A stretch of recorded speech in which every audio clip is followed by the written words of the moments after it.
Hi and welcome back to Supermom Infinity. My name is Holly and today I want to share with you some symptoms that are not really talked about when it comes to autism.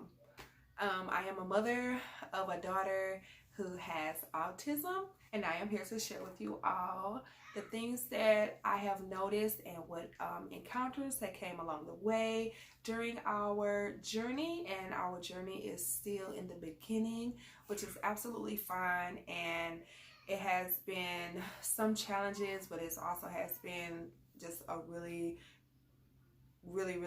different, crazy, wild, fun, exciting experience.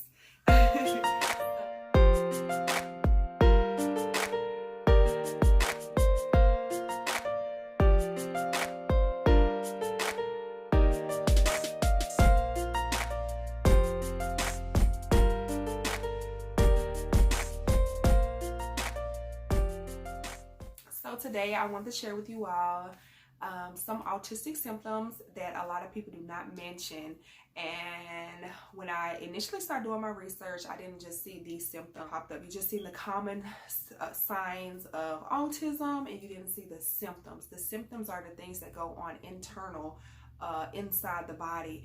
And that was something that I was just like really trying to understand and just be familiar with of what is going on, especially what's going on inside the brain. But you guys, I'm so happy to be here and to share this information with you all. And if you know any other symptoms and interventions that you have did and it's working for you all, please comment below and let me know. I love to build a community and learn new things about autism because I'm constantly always still learning and researching, you guys. So starting with number one, I want to talk about pica. Pica is eating non-edible items.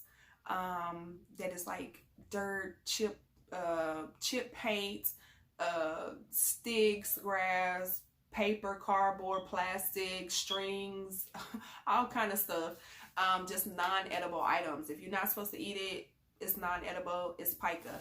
And so when Alea was a baby, and looking back in her photos and at videos and stuff, I would always see something in her mouth. But that's a baby, like that's common. That's the usual typical baby, putting things in her mouth. But when she got older, when she started walking, she was still doing it. When she was 18 months, she was still doing it. So I was like, okay, let me, let her doctor know. And like, what is she eating? So they wanted to know what she was eating. I'm like, well, she's like digging the paint off the wall with her finger. She's eating that. She is definitely eating dirt. I think that's normal, but she's definitely eating dirt. And like, if I give her a book or a piece of paper, or we're trying to like trace, draw a color or whatever, she's eating the paper. Like, she's not even like really worried about, let's make a line or let's color or let's do something or anything like this. Everything is going into her mouth. And this was during the pandemic, so I was literally freaking out, and I'm telling her doctor, after I've viewed her doing this frequently, I told her doctor, and I was like, she's eating all this stuff, she's putting in her mouth. Like, when she poops, I'm finding like chew pieces. I'm like, when did you have time to do that? Where did you get this from? Lint. Like, even just like sitting in her pen or whatever, she's picking the lint, eating it and stuff like that. So that was something that really had concerned me, and so I addressed it with her doctor, and they had diagnosed her with pica. And what I noticed about pica is when your iron level is low, it makes it more excessive and worse. So number two is anemia. Anemia is when your iron level is low. And so when her iron level is low, and I was like, her iron level was low, and she's just getting more excessive. I was like, wow. So I let them know that, and so now we're just monitoring her iron. She was on the liquid iron. Now she's on half of the Flintstone. So if that is definitely a concern for you right now, just let your let your pediatrician know, or your doctor be aware of it, and just let them know, you guys. And there's always something great out there, or some intervention out there that is so very helpful.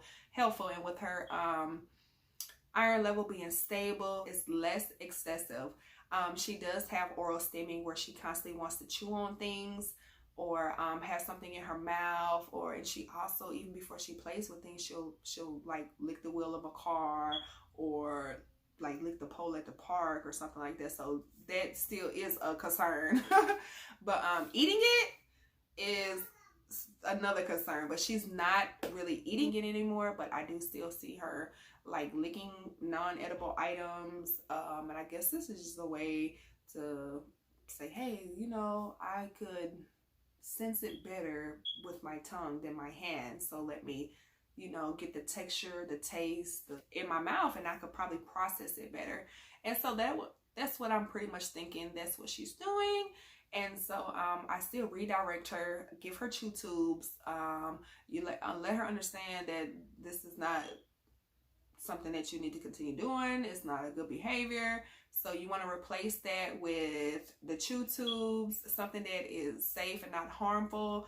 And also, like, different variety textures of food has also had help. Make sure that they're getting plenty of iron. They're taking the supplements or whatever that the doctor had prescribed, more iron in their diet. And that is something that has been helpful for her. And number 3 is constipation. So now just high fiber foods, a lot of fluids, a lot of water. Another thing that has helped her, because she drinks a lot, she just always preferred to drink something over eating something. So having that routine mealtime and snack time really has been helping her get the nutrients and all the variety of foods that she needs that is healthy for her, and that has definitely been helping. And fluids. So when I see that she's just constantly going to the refrigerator or she's preferring food over drinks, I'll just get her cup, put some, she likes it nice and cold, and I will put the water in there, and I will just make sure I have it out frequently all the time, available whenever she wants it, because this will let her mind know, her brain know, okay, it's always out, so I don't have to just drink it all up at one time. I could sip on it because it's still gonna be here. Because when I was giving her something to drink, she would completely drink all of it all at one time, and I was like, girl, you are going to, your belly is like, your belly don't hurt, like. So we also have insomnia. Insomnia is when it's lack of sleep, it's hard for you to go to sleep, and this is definitely a Leah. So what had helped us with her going to sleep at night was cutting that nap. What is it, like after 3 o'clock? If you want a nap, you can't get it. You have to, you know, you wake up in the morning, wake up early, you do your breakfast, your little activity, your cuddle time, and it's time to go for a nap. And you have to get that nap before 3 p.m. If you don't get that nap before 3 p.m., baby's not going to go to sleep at 10 o'clock when y'all are ready to go to bed, or 8, 9 o'clock. They're not going to be ready to go to sleep because they're not going to be tired. If they had a nap at 6 o'clock and they're waking up at 8 and you want them to go to bed at 10, they're not going to be tired. So, so it's really, really recommended to after 3 p.m. If they have not had a nap, you just got to ride it out. Let's go to the park. This is what I do, you guys. And she became adapted to it. And so now she is having that nap before 3 p.m. She'll probably just fall asleep on the couch, but wherever she falls asleep at, I'm just gonna let her sleep there and take her to the room sometimes. But I want you to get your nap, and I want you to get it before 3 p.m. and that will give you that rest of that whole day to be active, to have fun, to be ready to go to bed when we're all, you know, laying down ready to go to sleep. Because at first, you guys, she was not sleeping. She was waking up at, it could be 1 o'clock, it could be 2 in the morning, it could be 3 in the morning. She was waking up all times of night. I was having to get up to go to work at 5 a.m.